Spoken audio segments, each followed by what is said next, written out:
கடவுளிடமிருந்தும் அன்பின் குமாரனாகிய கிறிஸ்து இயேசுவிடமிருந்தும் நம்மிலே தங்கியிருந்து நம்முடைய ஆன்மீக ஓட்டம் சிறப்பாக அமைய துணை புரிந்து கொண்டிருக்கின்ற தூய ஆவியானவரிடமிருந்தும் கிருபையும் சமாதானமும் பேராசீர்வாதம் நம் அனைவருக்கும், குறிப்பாக இந்த அருமையான ஓய்வு நாளிலே ஆண்டவருடைய திருவீட்டில் ஒரு சிறு மந்தையாக கூடி வந்திருக்கிற நம் ஒவ்வொருவருக்கும் மிகுதியாய் உண்டாவதாக. ஆமென். இந்த அற்புதமான வேளையிலே சிந்தனைக்காக கொடுக்கப்பட்டிருக்கிற திருமறை பகுதி முன்பு வாசிக்க கேட்ட பழைய ஏற்பாட்டின் பகுதி மல்கியா தீர்க்கதரிசியின் புஸ்தகம் 4வது அதிகாரம், அதாவது கடைசி அதிகாரம் 1 முதல் 6 முடியுள்ள வசனங்கள். அதிலே 1வது வசனத்தின் முதல் வரியை உங்களுக்கு முன்பாக நான் வைக்க ஆசிக்கின்றேன். இதோ சூளையை போல எரிகிற நாள் வரும். இதோ சூளையை போல எரிகிற நாள் வரும். இருக்கிற நிலைகளிலே நம்முடைய தலைகளை வணங்குவோம், ஆண்டவரை நோக்கி பார்த்து செபிப்போம். வெறுமையான பாத்திரம் நான் வெறுத்து தள்ளாமலே நிரம்பி வழியும் பாத்திரமாய் விளங்கச் செய்யுமே. வேதத்தில் காணும் பாத்திரமெல்லாம் இயேசுவை போற்றிடுதே. என்னையும் அவ்வித பாத்திரமாய் வளைந்து கொள்ளுமே. குயவனே குயவனே படைப்பின் காரணனே, களிமண்ணான என்னையுமே கண்ணோக்கி பார்த்திடுமே. உமது வேதத்தில் நான் எவ்வளவு பிரியமாயிருக்கிறேன். நாள் முழுவதும் அது என் தியானம் என்ற சங்கீதக்காரனுடைய உம்முடைய வார்த்தைகளை குறித்துள்ள வலிமைமிக்க வார்த்தைகளை நாங்கள் நினைவு கூர்ந்து நிற்கின்றோம் சுவாமி. ஆம் கர்த்தாவே, உம்முடைய ஆற்றல் மிகுந்த வார்த்தைகளை இந்த வேளையிலே சிந்திக்க இருக்கிறோம். உம்முடைய வார்த்தையை கொண்டு ஆண்டவர் எங்களிலே இடைவிடும். உம்முடைய வார்த்தைகளை கொண்டு எங்களுடைய வாழ்க்கையை நிச்சயம் பண்ணிடும். உம்முடைய வார்த்தைகளை கொண்டு எங்களை நீர் புதிய படைப்பாக்கும். இயேசு இரட்சகர் இன்ப நாமத்தில் ஜெபிக்கிறோம், ஜெபம் கேளும். அன்பு நிறைந்த எங்கள் நல்ல கர்த்தாவே, ஆமென்.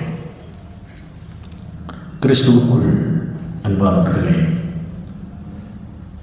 மல்கியாவின் புஸ்தகம் பழைய ஏற்பாட்டிலே வருகின்ற கடைசி புத்தகம். கடைசி புத்தகத்தின் கடைசி அதிகாரம்தான் இந்த நாளிலே சிந்தனைக்காக கொடுக்கப்பட்டிருக்கிறது. மல்கியா சிறிய தீர்க்கதரிசிகளிலே கடைசியாக வருகின்ற ஒரு தீர்க்கதரிசி. மல்கியா என்ற பெயரினுடைய அர்த்தம் என்னவென்று சொன்னால் மை மெசஞ்சர் அப்படி என்ற அர்த்தம், என்னுடைய தூதுவர் என்ற அர்த்தம். நெகேமியாவுடைய காலகட்டத்திலே தீர்க்க தரிசனம் உரைத்த ஒரு சிறிய தீர்க்கதரிசி. வேறு இவருடைய குடும்பத்தை பற்றியுள்ள இவரையா எந்த விவரங்களும் திருமறையிலே கூறப்படவில்லை. இவருடைய காலத்திலே ஆலயம் கட்டி முடிக்கப்படுகிறது. மக்கள் மீண்டும் வாக்கு தத்தத்தின் தேசத்திலே மகிழ்ச்சியோடு வாழ்கிறார்கள். கிட்டத்தட்ட 70 ஆண்டுகால பாபிலோனிய சிறையிருப்புக்கு பிற்பாடு அவர்கள் சொந்த தேசம் திரும்பி ஆலயம் கட்டி முடிக்கப்பட்டு ஆண்டவர் கொடுத்த அந்த தேசத்திலே மறுபடியும் வாழ்கிறார்கள், சிறப்பாக வாழ்ந்து கொண்டிருக்கிறார்கள். ஆனால்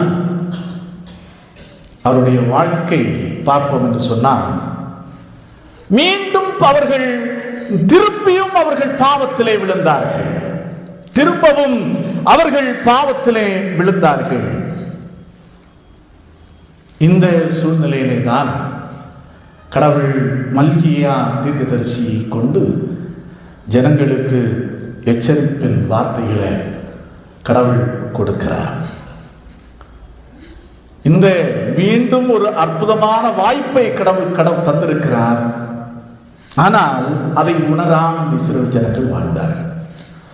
குறிப்பாக இந்த மல்கியா தீர்க்கதரிசியின் புஸ்தகத்தை நாம் வாசித்து பார்க்கின்ற போது நம்முடைய நடையிலே சொல்லப்போனால் மல்கியாவின் காலகட்டத்திலே இஸ்ரவேல் ஜனங்கள் எப்படி இருந்தார்கள் என்று சொன்னால் மிகவும் திமிர் பிடித்தவர்கள். நம்முடைய நடையில் சொல்லப்போனால் மிகவும் திமிர் பிடித்தவர்கள். அவருடைய செயல்பாடுகள் அனைத்தும் கடவுளுக்கு எதிராக இருந்தன. பாருங்கள், 1வது அதிகாரம் 2வது வசனத்தில் கடவுள் சொல்லுகிறார், நான் உங்களை சிநேகித்தேன். அதற்கு அந்த இஸ்ரவேல் மக்களுடைய பதில் என்னவென்று சொன்னால், நீர் எங்களை எங்கே சிநேகித்தீர், நீர் எங்களிலே எங்கே அன்பு கூர்ந்தீர். அது உண்டாச்சா? கடவுள் சொல்லுகிறார், எப்பா நான் உங்களை சிநேகித்தேன், நீர் எங்கேயா எங்களை சிநேகித்தீர் அப்படி என்று திருப்பி கேட்கிறார்கள். அடுத்து கடவுள் கேட்கிறார், நான் பிதாவானால் என் கனம் எங்கே? எப்பா நான் பிதா, சர்வ சிருஷ்டிகர், எனக்குரிய மதிப்பையாவது நீ கொடுத்தாயா அப்படி என்று கேட்டால் அவர்கள் என்ன சொல்லுகிறார்கள்? அதான் 1வது அதிகாரம் 6வது வசனத்தை 6வது வசனம் சொல்லப்படுகிறது, நாங்கள் உங்க எங்கே அசட்டை பண்ணினோம் அப்படி என்று கேட்கிறார்கள். அதற்கு கடவுள் சொல்கிறார், எல்லாம் சரிதான், நீங்க எனக்கு படைக்கின்ற அப்பத்திலே மிகவும் அசுத்தமானதை படைக்கிறீர்கள். நீங்கள் பலியிடுகின்ற பலிபொருள் மிகவும் ஊனமுற்றவைகளும் நொண்டியும் குரடுமானவர்களை நீங்கள் எனக்கு பலியிடுகிறீர்கள் அப்படி என்று கடவுள் சொல்கிறார். அடுத்து 3வது பாருங்க, அதான் 2வது அதிகாரம் 10வது வசனம் சொல்லுகிறது, எப்பா நான் உங்கள் பிதா, நான் உங்கள் சிருஷ்டிகர் அப்படின்னா நீங்க ஏன் ஒருவருக்கொருவர் துரோகம் செய்து வாழ்கிறீர்கள்? நீங்கள் சகோதரர்கள் அல்லவா? நான் உங்கள் தேவன் அல்லவா? நான் உங்கள் பிதாவல்லவா? ஆனால் நீங்கள் ஏன் சகோதரருக்குள்ளே நீங்கள் துரோகம் பண்ணுகிறீர்கள் அப்படின்னு கேட்கிறார். அடுத்த 2வது அதிகாரம் 17வது வசனத்தில் முதற் பகுதியை பார்க்கின்ற போது கடவுள் தீர்க்கனை கொண்டு அங்கலாய்க்கிறார், உங்களுடைய வார்த்தைகளினால் என்னை நீங்கள் வருத்தப்படுத்தினீர்கள். அடுத்ததாக நியாயம் தீர்க்கிற கடவுள் உண்டோ? எங்கேயா கடவுள் நியாயம் தீர்க்கிறாரு? அப்படி என்று அவர்கள் அசட்டையாய் கேட்டார்கள். கடவுளுடைய அன்பை புறக்கணிச்சாங்க, கடவுளை கனவீனப்படுத்தினார்கள். மட்டுமல்ல, ஒரே குடையின் கீழ் வாழ்ந்து கொண்டிருக்கிற மக்கள் சகோதரருக்குள்ளே துரோகம் பண்ணி கடவுளுடைய இதை குலைத்து போட்டார்கள். தங்களுடைய வார்த்தையினால் கடவுளை வருத்தப்படுத்தினார்கள். நியாயம் தீர்க்கிற கடவுள் எங்கே இருக்கிறார் என்று கடவுளை பார்த்தவர்கள் கேள்வி எழுப்பினார்கள். அதுவும் காணிக்கை படைப்பதிலும் எது அசுத்தமானது எதுவோ, எது குருடானதோ முரடானதோ அதை படைத்தார்கள். இன்றைக்கு சில சர்ச்சைகளை பார்க்க முடியும். காணிக்கை படைப்பார்கள், எதில் ஆகாத நோட்டு எங்கே இருக்கோ அதை கொண்டு காணிக்கை படைக்கிற மாதிரி அந்த இஸ்ரவேல் மக்கள் காணிக்கை படைத்தார்கள். அப்போ இவ்வளோ குளறுபடிகள் இஸ்ரவேல் மக்களிடத்திலே இருக்கிறது. அப்பந்தான் கடவுள் மல்கியா தீர்க்கதரிசியை கொண்டு ஒரு எச்சரிப்பை சொல்லுகிறார். அதான் 4வது வசனம் முதல் வரி சொல்லுகிறது, இதோ சூளையைப் போல எரிகிற நாள் வரும். சூளையைப் போல எரிகிற நாள் வரும். சூளை அப்படி என்று சொன்னால் நம் அனைவருக்கும் நன்றாக தெரியும். செங்கற் சூளை, ஓடு சூளை, அது சாதாரணமானது அல்ல. ரொம்ப பயங்கரமான பெரிய பெரிய கட்டைகளை தூக்கி வைத்து எரிப்பார்கள். ஆண்டவர் சொல்லுகிறார், எப்போ நீ இப்படியெல்லாம் வாழ்ந்துட்டு இருக்கிறாய், ஓகே, ஆனால் ஒன்றை புரிந்து கொள், சூளையை போல எரிகிற நாள் வரும். கிறிஸ்து இயேசுவுக்குள் அன்பானவர்களே, 2025 ஆண்டு திருச்சபை ஆண்டு, 2024-25 ஆண்டு திருச்சபை ஆண்டின் கடைசி கட்டத்திலே நாம் வந்திருக்கிறோம். அடுத்த வாரம் கிறிஸ்து அரச ஞாயிறு, அதற்கு அடுத்த வாரம் அட்வென்ட் சண்டே, வருகையின் ஞாயிறு அப்படின்னு சொல்லுவார்கள். அப்போது திருச்சபை ஆண்டின் கடைசி கட்டத்திலே வைக்கப்பட்டிருக்கிற நமக்கு கடவுள் நம்மை எச்சரிக்கிறார். எப்படி எச்சரிக்கிறார்? இதோ சூளையைப் போல எரிகிற நாள் வரும் அப்படின்னு எச்சரிக்கிறார். அப்படின்னு சொன்னால் நாம் எப்படி இருக்க வேண்டும், எப்படிப்பட்டவர்களாக நடந்து கொள்ள வேண்டும் என்பதை இந்த திருவசனத்தின் 6வது அதிகாரத்திலிருந்து 3 காரியங்களை உங்களுக்கு முன்பாக நான் வைக்க ஆசைக்கின்றேன். அந்த 3 காரியங்களை எளிதாக புரிந்து கொள்வதற்கு 3R இந்த 3R நாம் புரிந்து கொண்டால் இந்த நாளுக்குரிய பிரசங்கம் நமக்கு வாழ்க்கையில் என்ன செய்யாது, மறக்காது. இந்த 3க்கு இனி தமிழ் வார்த்தை என்ன? 3க்கு தமிழ் என்ன? 3. அப்போ என்ன சொல்லலாம்? 3R. எத்தனை? 3Rன்னு வச்சுடுங்களேன். அப்போ இன்னைக்கு பாஸ்டர் எதை பற்றி பேசினாரு அப்படின்னு கேட்டா என்ன சொல்லுங்க? கடவுள் எதை பற்றி பேசினார்? 3R பற்றி பேசினார். கடவுள் சொல்லுகிறார், இதோ சூளையை போல் என்ன செய்ய எரிகிற நாள் வரும் அப்படின்னு சொன்னா முதல் ஆர் எதை காட்டுகிறது சொன்னால் ரெடினஸ். தயாராக இரு என்பதை காட்டுகிறது. தயாராக இரு. இப்போ தீயணைப்பு துறை ஒன்று இருக்கிறது. அது எப்படி இருக்கணும்? எந்த செகண்ட்ல எந்த நிமிடத்திலும் எதுவும் நடக்கக்கூடும். எப்போதும் ஆயத்தமாய் தயார் நிலையிலே இருக்க வேண்டும். அதனை வா, தீ ஒரு இடத்துல பத்தி எரியுது, அணைக்கவான்னு சொன்ன பிற்பாடு லேக்கில் போய் தண்ணி எடுக்க போனால் எப்படி இருக்கும்? அதற்குள்ளேயே பாதி என்ன செய்திடும்? பாதி போயிடும். சாம்பலாகிவிடும். ஆண்டவர் சொல்கிறார், இதோ சூளையை போல் எரிகிற நாள் வருகிறது, வரும். அப்படி என்று சொன்னால் நீ தயாராக இரு. ஃபயர்ல ரெண்டு விதமான ஃபயர் இருக்கிறது. ஒன்று ரிஃபைனிங் ஃபயர், ரெண்டு burning fire. Refining fire, refining fire என்று சொன்ன என்ன? சுத்திகரிக்கின்ற அக்கினி. சுத்திகரிக்கின்ற அக்கினி அது யார் பயன்படுத்துவார் என்று சொன்னால், யார்? கொல்லர், ஆசாரியர், தங்கம் செய்கின்ற ஆசாரியர் பயன்படுத்துவார். தங்கத்திலே இருக்கிற அழுக்கை போக்க, தங்கத்தை உருக்கி அதுக்கேற்ற வடிவத்திலே கொண்டு வருவதற்கு பயன்படுத்துகின்ற அக்கினியினுடைய பெயர் ரிஃபைனிங் ஃபயர். அடுத்த ஃபயர் என்னவென்று சொன்னால் பர்னிங் ஃபயர். அது அழித்து போடுகின்ற ஃபயர். கடவுள் இங்கே சொல்லுகின்ற அக்கினி ரிஃபைனிங் ஃபயர் அல்ல, பர்னிங் ஃபயர். பர்னிங் ஃபயர், எரிந்து நம்மை சுட்டரிக்கின்ற அக்கினி, அழித்து போடுகின்ற ஒரு அக்கினி. அதை குறித்து கடவுள் சொல்கிறார். அப்படின்னு சொன்னா அந்த அக்கினி யாரை பட்சிக்கும் என்று சொன்னால், யாரை பட்சிக்கும்? ஏற்கனவே சொன்ன திமிரு பிடித்தவர்கள்.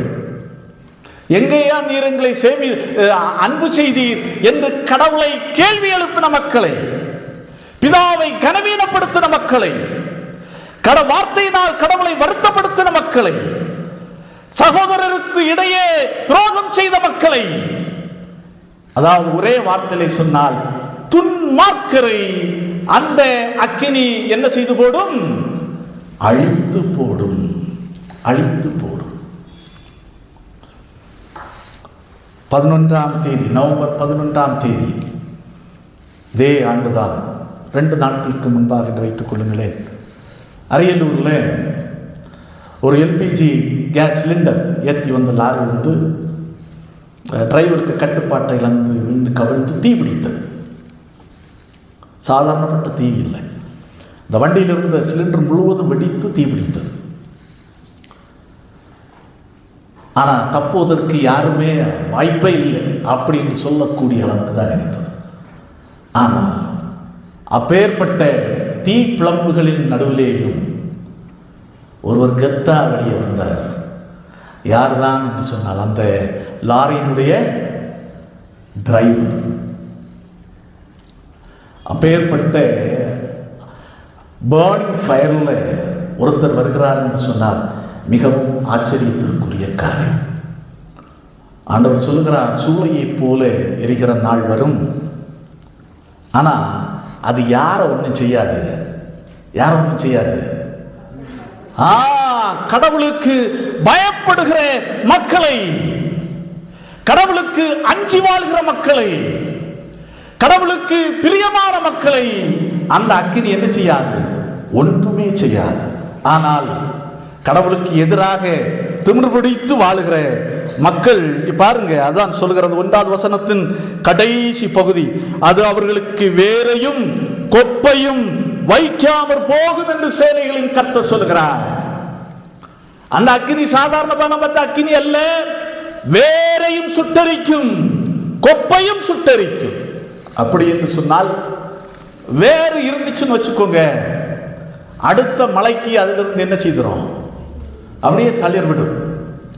சில நேரத்தில் என்னதான் மலை தீப்பட்டாலும் சில மரங்கள் கொப்புகள் இருந்துச்சுன்னா அடுத்த மலைக்கு அப்படியே தளிர்த்து வந்துவிடும். ஆண்டவர் சொல்லுகிறார், கடவுளுக்கு எதிராக செயல்படுகின்ற மக்களுடைய வேர் கூட என்ன செய்வதில்லை, வேர் கூட இருப்பதில்லை, கொப்பும் இருப்பதில்லை. அவர்கள் முழுவதுமாக அகற்றப்பட்டு விடுவார்கள். அப்படி என்பதை ஆண்டவர் தெளிவாக சொல்லுகிறார்.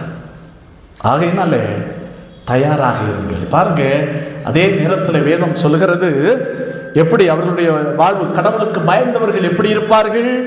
அவர்கள் மேல் நீதியின் சூரியன் உதிக்கும். அவர் இந்த நிழலிலே என்ன இருக்கும்? ஆரோக்கியம் இருக்கும். அவர்கள் எப்படி வளருவார்கள்? கொழுத்த கன்றுகளைப் போல் வளருவார்கள். கடவுளுடைய சித்தத்தின்படி வாழ்கிறவர்கள், கடவுளுக்கு உகந்த வாழ்க்கை வாழ்கிறவர்கள், கடவுளுக்கு ஏற்ற வாழ்க்கை வாழ்கிற மக்களுடைய வாழ்வு எப்படி இருக்கும்? அவர்கள் மேல் நீதியின் சூரியன் உதிக்கும், நிழலில் ஆரோக்கியம் இருக்கும், கொழுத்த கன்றுகளைப் போல. நம்முடைய நடையில சொன்னா காட்டு மாடுகளைப் போல, அப்படிதானே? பைசன் ரொம்ப ஆரோக்கியமானது, நெருங்க முடியாது, ரொம்ப கொழுகொழு என்று இருக்கும். அதனுடைய தலையே பார்த்தீங்கன்னா எப்படி இருக்கும்?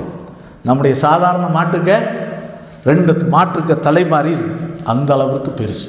செழிப்பு, நான் வேற ஒன்றுக்கும் இல்லை, செழிப்பும் ஆரோக்கியத்துக்கும் வளத்துக்கும் சொல்லுகிறேன்.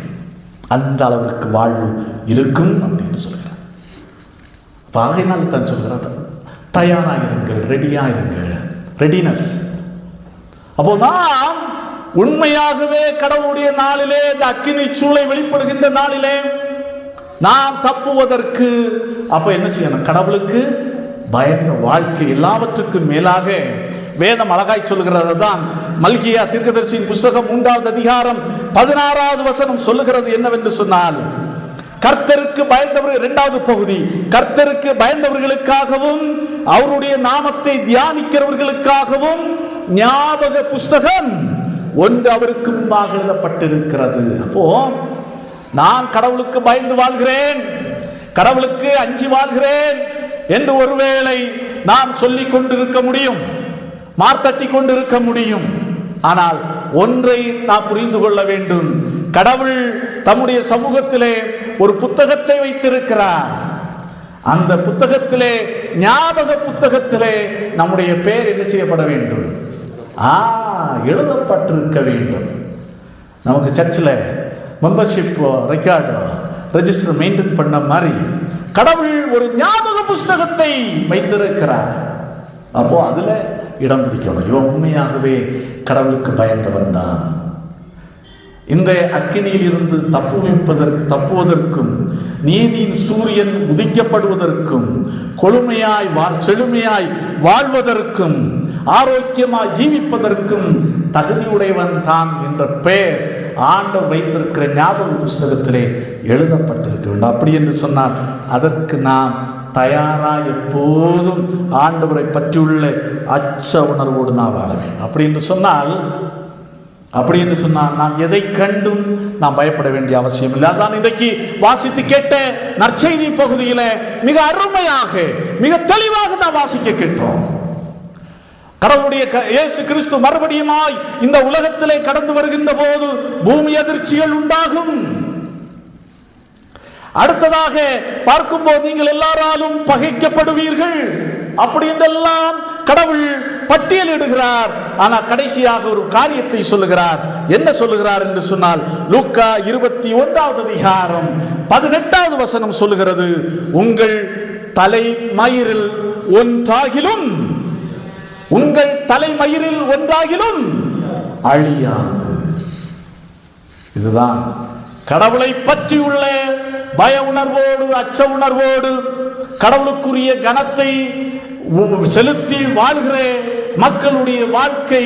யாரை பற்றியும் எந்த அக்கினியும் சரி, எந்த பிரச்சனையும் சரி, எந்த போராட்டம் சரி, எந்த பலவீனம் சரி, எதை கண்டும் பயப்பட வேண்டிய அவசியமில்லை. ஏன் என்று சொன்னால் கடவுள் மிக அழகாக சொல்கிறார், எதுக்குமே நீ பயப்படாத, உங்கள் தலைமையில் ஒன்றாகிலும் என்ன செய்வதில்லை, அழிவதில்லை. அப்படின்னா நம்ம கை வைக்கணும்னா அவருடைய அனுமதியும் அவருடைய சித்தமும் இல்லாமல் யாரும் நம்ம என்ன செய்ய முடியாது, முடியாது. ஆகையினாலே தான் தயாராக இருங்க. 3:6 எத்தனை ஆறு முடிஞ்சிருச்சு? 3:6 ஒரு ஆறு முடிஞ்சிருச்சு. அடுத்து 2வது ஆறு, ரிமெம்பரன்ஸ், கால் டு, அதாவது கடவுள் என்ன செய்கிறார் என்று சொன்னால் நினைவு கூற அழைக்கிறார். கடவுள் நினைவு கூற அழைக்கிறார். 4வது அதிகாரம் 4வது வசனத்தை வாசித்து பாருங்க.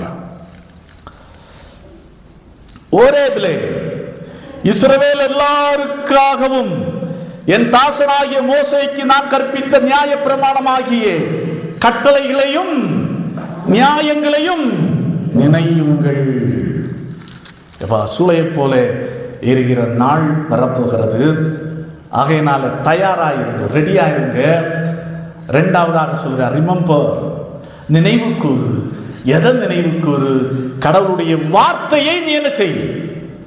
கடவுளுடைய வார்த்தை, கடவுளுடைய கட்டளைகளை, ஓரேப்பு மலை என்ற சீனாய் மலையிலே தந்த அவருடைய கட்டளைகளை நீ நினைப்பாயாக, நினைவு கூறுவாயாக. ஏன்னா கடவுள் சும்மா சொல்லல. இந்த திருமறையை நாம் எடுத்து பார்ப்போம் என்று சொன்னால், பழைய ஏற்பாட்டு மல்கியா 4வது அதிகாரத்தோடு முடியுது. அந்த புதிய ஏற்பாட்டுக்கும் பழைய ஏற்பாட்டுக்கு இடையில எத்தனை பேப்பர் தான் இருக்கு? ஒரே ஒரு பேப்பரை அப்படியே தட்டி விட்டுட்டோம்னா எங்க நுழைய முடியும்? புதிய ஏற்பாட்டுக்குள்ளே நுழைய முடியும். கடவுள் சொல்லுகிறார், என்ன சொல்கிறார்னா, கட்டளைகளையும் நியமங்களையும் நினைவு கூறு. ஏன்னா ஒரு காலம் வரப்போதப்பா, உனக்கு முன்பாக வைக்கப்பட்டிருக்கிற ஒரு காலம் வரப்போகிறது. அந்த காலத்தில் வசனத்தை கேட்கக்கூடாத காலம், வசனம் கேட்க கிடையாத ஒரு காலம். அதான் ஆமோஸ் தீர்க்கதரிசி சொல்லுவார், 8வது அதிகாரம் 11வது வசனத்தை வாசித்து பார்க்கின்ற போது, இதோ நான் தேசத்திலே ஒரு பஞ்ச காலத்தை அனுப்புவேன். அது ஆகாரத்தினால் உண்டாகின்ற பஞ்சம் அல்ல, தண்ணீரினால் உண்டாகின்ற பஞ்சம் அல்ல. கடவுளுடைய வார்த்தை கேட்க கூடாத ஒரு பஞ்சகாலம். நான் எளிதாக பழைய ஏற்பாடு முடிஞ்சிச்சுப்பா அப்படி இந்த மல்கியா புஸ்தகத்தை மூடி வச்சுட்டு நேரே ஒரு பேப்பரை திருப்பினால் மத்தேயுவுக்கு போய்விடலாம். ஆனால் இந்த மல்கியாவுக்கும் இந்த மத்தேயுவுக்கும் இடைப்பட்ட காலம் எவ்வளவு தெரியுமா? கிட்டத்தட்ட 400 ஆண்டுகள். இன்டர்டெஸ்டமெண்டல் பீரியட் அப்படி என்று சொல்லுவார்கள். மல்கியாவினால் உரைக்கப்பட்ட வார்த்தைக்கு பிற்பாடு எந்த தீர்க்கதரிசிகளும் எழும்பவில்லை. அடுத்ததாக எதிலிருந்து ஆரம்பமாகிறது என்று சொன்னால், யோவான் ஸ்நானகனிடத்திலிருந்து ஆரம்பமாகிறது. அப்பேற்பட்ட இடைப்பட்ட 400 ஆண்டு காலம் ஒரு அமைதியின் காலமாகத்தான் இருந்தது. கடவுள் எங்கேயும் வார்த்தையின் ஊடாக தீர்க்கதரிசிகளை கொண்டு அல்லது நியாயாதிபதிகளை கொண்டு வேற எந்த வகைகளிலோ பேசினதாக எந்த விதமான வரலாற்று குறிப்புகளும் இல்லை. அப்படி என்று சொன்னால் ஆண்டவர் சொல்லுகிறார், திருச்சபையின் கடைசி நாட்களுக்குள்ளே திருச்சபை ஆண்டின் கடைசி நாட்களுக்குள்ளே வைக்கப்பட்டு இருக்கிறீர்கள், தயாராக இருங்கள். 2வதாக கடவுளுடைய வார்த்தை எப்பொழுது நீங்கள் நினைவு கூறுங்கள். இன்றைக்கு வாட்ஸ்அப் மூலமாய், ஃபேஸ்புக் மூலமாய், யூடியூப் மூலமாய், ஆலயத்தின் மூலமாய், ஆடியோ பைபிள் மூலமாய், எப்படியோ எத்தனையோ வகைகளிலே எத்தனையோ விதங்களிலே ஆண்டவருடைய வார்த்தைகள் எல்லாம் பகிரப்படுகின்றன. நான் அப்படியே அதை என்ன செய்கிறோம்? உருட்டி விட்டுட்டே நாம் கடந்து சென்று விடுகிறோம். ஆனால் வசனம் கேட்கக்கூடாத ஒரு காலம் வருகிறது. ஆகையினாலே தான் கடவுள் அழைக்கின்றார், நினைவு கூறுவாயாக அப்படின்னு சொல்லி அழைக்கின்றார். அடுத்து 3வது ஆறு. 3 ஆறுல எத்தனை ஆறை பார்த்தாச்சு? 2 ஆறை பார்த்தாச்சு. 3வது ஆர் ரிகன்சிலியேஷன். ரிகன்சிலியேஷன் சொன்னா என்ன? ஒப்புரவாகுங்கள். ஆண்டவர் சொல்லுகிறார், திருச்சபை ஆண்டின் கடைசி நாட்களில வைக்கப்பட்டிருக்கிறேன் என் அன்பு ஜனமே, நீங்கள் என்ன செய்யுங்கள்? ஒப்புரவாகுங்கள். அதான் பாருங்கள், 5வது வசனம். 5வது வசனத்தை வாசித்து பார்க்கின்ற போது நான் 5, 6வது வசனம். இதோ கர்த்தருடைய பெரிதும் பயங்கரமான நாள் வருகிறதற்கு முன்னே நான் உங்களிடத்திலிருக்கு எலியா தீர்க்கதரிசியை அனுப்புவேன். நான் வந்து பூமியை சங்காரத்தால் அடிக்காதபடிக்கு அவன் பிதாக்களுடைய இருதயத்தை பிள்ளைகளிடத்திற்கும் பிள்ளைகளுடைய இருதயத்தை அவர்கள் பிதாக்களிடத்திற்கும் நான் என்ன செய்வான், அவன் திருப்புவான். அப்போ ஒப்புரவாக்குகின்ற ஒரு பணி. நான் ஒரு தீர்க்கதரிசி அனுப்புவேன். அவன பேர் என்னது? எலியா. இங்கே இது யாரை குறித்து குறிப்பிடுகிறது என்று சொன்னால் யோவான் ஸ்நானகனை குறித்து குறிப்பிடப்பட்டிருக்கிறது. கடவுள் யோவான் ஸ்நானகனை முன்வைத்து மல்கியா தீர்க்கதரிசியின் மூலமாய் அவரை எலியா என்று குறிப்பிடுகிறார். அவருடைய பணி என்ன? பிதாக்களுடைய இருதயத்தை பிள்ளைகளிடத்திற்கும் பிள்ளைகளுடைய இருதயத்தை யாரிடத்திற்கு திருப்புவான்? ஏன்னா அதான் நான் முதல்ல சொன்னேன், அவர்களிடத்தில், அதாவது அவன் தன் சகோதரனுக்கு துரோகம் பண்ணினார்கள். ஒருவருக்கொருவர் ஒரு ஒற்றுமை இல்லை, ஒரு ஐக்கியம் அவர்களிடத்திலே காணப்படவில்லை. ஆகையினாலே தான் ஒப்புரவாக்குவதற்கென்றே ஒருவன் அனுப்புவேன். அவன் மக்களை கடவுளுக்கும் மனிதனுக்கு இடையே இருக்கிற அந்த உறவு விரிசல் அவன் நீக்குவான். மட்டுமல்ல, பெற்றோருக்கும் பிள்ளைகளுக்கும் இடையே இருக்கிற உறவு விரிசல்களையும் அவன் என்ன செய்வான்? அகற்றுவான். ஒரு ரிகன்சிலியேஷன், ஒப்புரவாக்குவான். ஆண்டவர் சொல்லுகிறார், ஒப்புரவாகுங்கள், ஒப்புரவாகுங்கள். இன்றைக்கு இதுதான் பிரச்சனை. எப்படி ஐயா? இருக்கிற பிரச்சனையே தலைக்கு மேலே இருக்குது. அவன் எனக்கு செய்தது கொஞ்சம் நெஞ்சமாக செய்தான். எப்படி என்ன அவன் இது பண்ணினான்? எப்படி நான் அவனோடு என்ன செய்ய முடியும்? ஒப்புரவாக முடியும்.